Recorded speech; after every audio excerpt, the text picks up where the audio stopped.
Hi, I'm Tyson Franklin, and welcome to video number 9 in my 30 videos in 30 days, all based on the frustrations that people have shared with me when they joined the Podiatry Business Owners Club on Facebook. So today's frustration was I find it really difficult to maintain a positive mindset.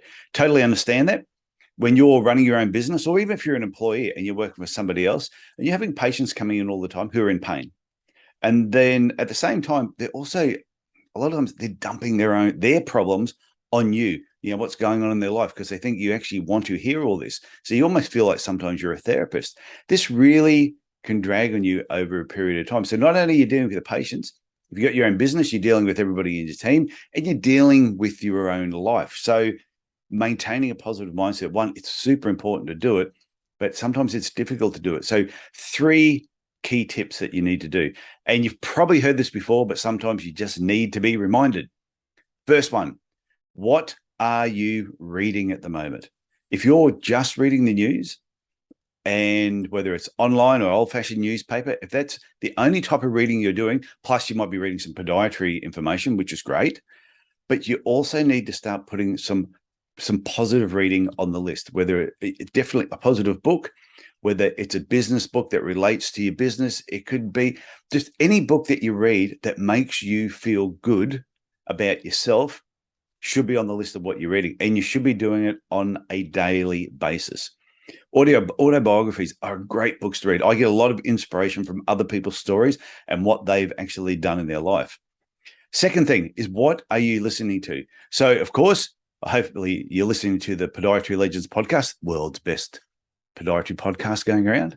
I am biased, but when you listen to those stories, very few of them can you not listen to, walk away and go, my God, I've learned something, and I feel better after listening to it. So it's really important to think about, what are you listening to? Are you listening to the news on the radio? Are you watching TV and just listening to the news there? Or are you just listening to music? And now music is fine to get yourself pumped up, but if you want to have a positive mindset, you've got to be listening to positive information, whether it's things about mindset, whether it's about motivation, or once again, could be on business or other people's stories. Like I said, an autobiography book, but whenever I have a guest on the Podiatry Legends podcast and they share this story of how they got into podiatry and what they've done and some of the obstacles they've had to overcome, tell you, I get inspired by it. So what you read, what you listen to. The third thing, which I think is the hardest one, is who you associate with. Now, you can't choose your family. Sometimes they're not the most motivating group of people. However, you can limit the time that you spend with them. You don't have to spend a lot of time with family if you don't want to. You can sort of make excuses and get away with it. But have a look at your circle of friends. Who are the top 5 people that you're hanging around with most of the time? And would you say they are really motivated and are positive people? Or are they a little bit negative and draining? Are the conversations always just about rubbish and crap that's going on in the world? Or are they uplifting conversations? After you see them, do you walk away feeling better for the experience of being with them? Or do you leave going, my God, they are always so draining?